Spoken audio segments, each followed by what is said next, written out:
নমস্কাৰ আপোনালোকক স্বাগতম জনাইছো অসম ফিচাৰ ইউটিউব চেনেল। আশা কৰোঁ আপোনালোক সকলোৰে খবৰ ভাল। 25 আৰু 26 জুলাই তাৰিখে Srimanta Sankardev university of health ছায়েন্সৰ BSc নাৰ্ছিঙৰ counselling to director of medical education চমুকৈ DMEৰ ফালৰ পৰা কণ্ডাক্ট কৰিছে। তো এতিয়া DMEৰ ফালৰ পৰা এডমিশ্যন ৰিগাৰ্ডিং নটিচ আহি গ'ল। তো ইয়াৰে এডমিশ্যন কোন তাৰিখে আছে, তাৰপিছত ইয়াতে ছেকেণ্ড কাউন্সেলিং হ'বনে নাই, মেডিকেল ফিটনেছ চাৰ্টিফিকেট ক'ৰ পৰা বনাব আৰু কিমান চিট ফুল হ'ল বা কিমান চিট খালী আছে, এই সকলোবিলাক তথ্য এই ভিডিঅ'টোত জনাম। তো যদি আপোনালোকৰ চেনেলটো প্ৰথমবাৰৰ বাবে আহিছে তেন্তে ছাবস্ক্ৰাইব কৰি কাষত থকা বেল আইকনটো অন কৰি থৈ দিব আৰু এই ভিডিঅ'টো আপোনালোকে স্কিপ নকৰাকৈ সম্পূৰ্ণকৈ শেষলৈকে চাব।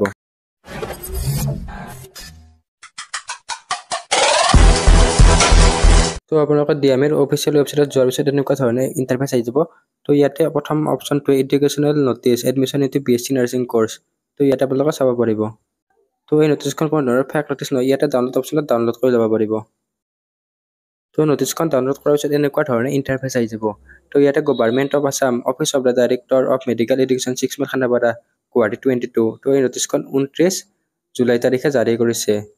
তো এইখন হৈছে admission notice professional admission into first year BSc nursing course in the 5 government nursing colleges of the Assam for the season 2024-25। তো অসমত যি 5খন গভৰ্ণমেণ্ট BSc নাৰ্ছিং কলেজ আছে তাৰ এডমিশ্যন ৰিগাৰ্ডিং নটিচ হয়। তো এই নটিচখন www.dme.assamgovernment.in পাই যাব।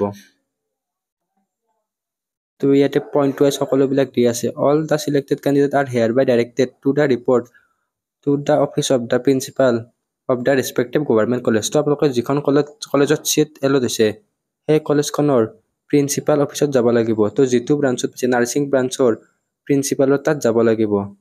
তো আপোনালোকে ইয়াতে আপোনালোকৰ যিবিলাক ডকুমেণ্ট আছে সেই সকলোবিলাক ডকুমেণ্ট অৰিজিনেল আৰু প্ৰিণ্ট আউট বা জেৰক্স লৈ যাব লাগিব। তো অৰিজিনেলখনৰ লগত 2 বা 3 কপি জেৰক্স লৈ যাব আৰু তাৰে একপি আপোনালোকে সেলফ এটেষ্ট কৰি ল'ব। তো ইয়াতে ডকুমেণ্টবিলাক দিয়া আছে 10+2 মাৰ্কশ্বিট, তাৰপিছত CW 2022 এডমিট কাৰ্ড আৰু score card, PRC permanent resident certificate, caste certificate, এইখিনি আপোনালোকে ডকুমেণ্ট লৈ যাব লাগিব। আৰু ইয়াৰে এডমিশ্যন ডেটটো হ'ল 31 জুলাই আৰু 1 আগষ্ট তাৰিখে।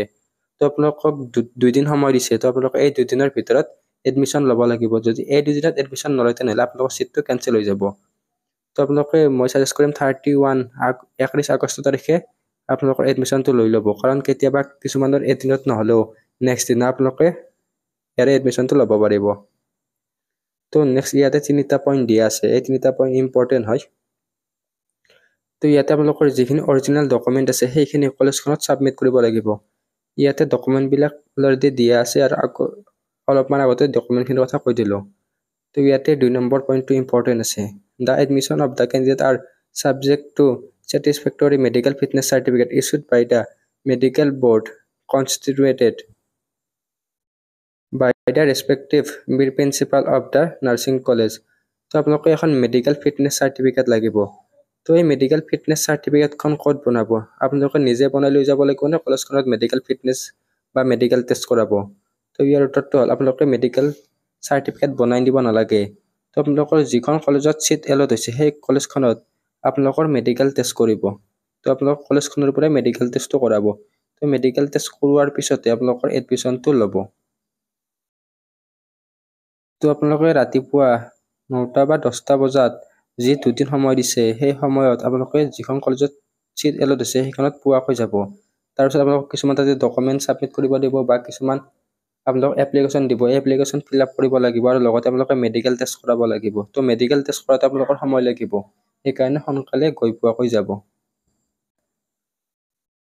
তো ইয়াতে আপোনালোকৰ চাব পাৰে এইখন professional select list of candidate for admission into first year BSc nursing course.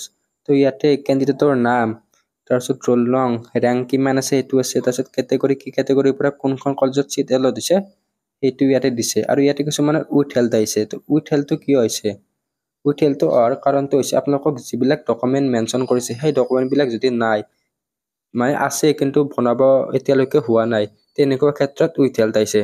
Like PRC। তো PRCখন আপোনালোকে বনাবৰ কাৰণে এপ্লাই কৰিছে কিন্তু PRCখন এতিয়ালৈকে হোৱা নাই, কিন্তু PRC এপ্লাই কৰা ৰিচিপ্টটো আছে, তেনেকুৱা ক্ষেত্ৰত উইথ হেল্থ আহিব। তো চেম EWS আৰু OBCৰ ক্ষেত্ৰতো তো আপোনালোকে এপ্লাই কৰিছে, এপ্লাই কৰা ৰিচিপ্টটো আছে কিন্তু এতিয়ালৈকে হোৱা নাই।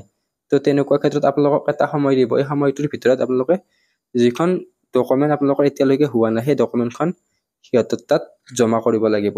তো যদি আপোনালোকে টাইমৰ ভিতৰত জমা নকৰে তেনেহ'লে চিটটো কেঞ্চেল হৈ যাব। তো সেইকাৰণে আপোনালোকক প্ৰায় 14 দিনমান সময় দেই এই সময়খিনিৰ ভিতৰত ডকুমেণ্টখিনি জমা কৰিব। তো ইয়াতে আমি চাই লওঁ কোনখন কলেজত কিমান চিট কাট অফ গৈছে। তো ইয়াতে আনৰিজাৰ্ভৰ ক্ষেত্ৰত RCNৰ 144 কাট অফ যোৱা বুলি লিখা আছে, কিন্তু ইহঁতে চাগে নিজৰ যি কেটেগৰী আছে তেনেকুৱা ক্ষেত্ৰত আনৰিজাৰ্ভৰ পৰা পাইছে। কাৰণ নৰ্মেল ক্ষেত্ৰত চাবলৈ গ'লে আনৰিজাৰ্ভ কেটেগৰীৰ কাৰণে কাট অফ গৈছে গুৱাহাটী GMCত আপোনালোকে চাব পাৰে 58 গৈছে। বাকী নেক্সট কাউন্সিলিঙত বাকীখিনি মেনেজ কৰি দিব। তো যদি কোনোবাই কলেজ চেঞ্জ কৰিব খোজে ফাৰ্ষ্ট এডমিশ্যন লোৱাৰ পিছত ফাৰ্ষ্ট কাউন্সিলিং এডমিশ্যন লোৱাৰ পিছত ছেকেণ্ড কাউন্সিলিঙত তাৰ কাৰণে এপ্লাই কৰিব পাৰিব। তো এতিয়া কিমান চিট ফিল আপ হৈছে, ইয়াতে টোটেল 8টা পেজ আছে। তো আপোনালোকে শেষৰ পেজলৈকে চাই লওঁ আমি কিমান গৈছে। তো ইয়াতে শেষ চিৰিয়েল নম্বৰ হৈছে 303। তো SSUHSত টোটেল গভৰ্ণমেণ্ট চিট আছে 345। তো ইয়াৰে 303টা চিট ফুল হৈছে, এতিয়াও ইয়াৰে চিট খালী আছে। আৰু এনেকুৱা নহয় যে ইয়াতে পোৱা সকলোবিলাক কেণ্ডিডেটে চিট ল'ব। তো কিছুমানে ইয়াৰে এডমিশ্যন নলয়ও, আৰু কিছুমান নিটৰ কাউন্সিলিং হোৱাৰ পিছত নিটৰ কাউন্সিলিঙত গুচি যাব। তো কিছুমানে RIPNছত গুচি যাব, কিছুমানে IOCLত গুচি যাব। তো এনেকৈ চিট খালী আৰু ইয়াৰে আপোনালোকে চাব পাৰে বহুত কেণ্ডিডেটত উইথ হেল্থ আহিছে। তো আপোনালোকে মেৰিট লিষ্টখনত চেক কৰিলে বহুত কেণ্ডিডেট উইথ হেল্থ পাব। তো এই কেণ্ডিডেটবিলাকৰ কিছুমান ডকুমেণ্ট নহ'ব, পিছত এই কেণ্ডিডেটবিলাক ৰিজেক্ট হৈ যাব। তো এনেকৈ চিটবিলাক খালী হ'ব। তো ছেকেণ্ড কাউন্সিলিং নিশ্চয় হ'ব। আপোনালোকে আমাৰ আগৰ ভিডিঅ'টো কৈছিলোঁ ছেকেণ্ড কাউন্সিলিং হ'ব বুলি, আৰু এইটো ভিডিঅ'টো কওঁ।